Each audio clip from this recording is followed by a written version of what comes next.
আগামী 100 বছর, 1000 বছর পরেও এই মাটি যদি টিকে, তো মনে রাখো এই মাটি শহীদ শরীফ উসমান হাদি রহমাতুল্লাহ আলাই, আমার দেশের এই মাতৃভূমির এই ইমানদার যুবকের নাম আগামী 1000 বছর পরেও শ্রদ্ধার সাথে কলিজায় কলিজায় স্মরণ হবে। পৃথিবী তাকে মনে রাখ। হ্যাঁ হ্যাঁ, মনে রাখো বাবা, এই যুবক ইমানদার ছিল। 33 বছর বয়সী এক যুবক, যে সুনির্দিষ্ট কোন রাজনৈতিক দলের সদস্য ছিল না, যে একাই মেহনত করে গেছে আধিপত্যবাদের বিরুদ্ধে, আগ্রাসনের বিরুদ্ধে, মাতৃভূমির প্রতি ইঞ্চি জমিন হেফাজত করতে চেয়েছে।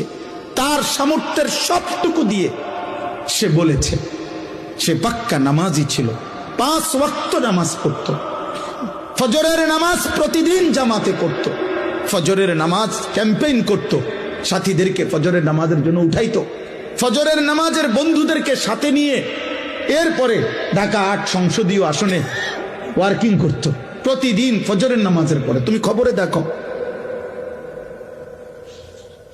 তুমি শুনো,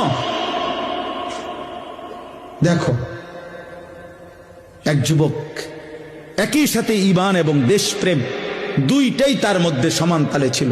মাতৃভূমির প্রতিও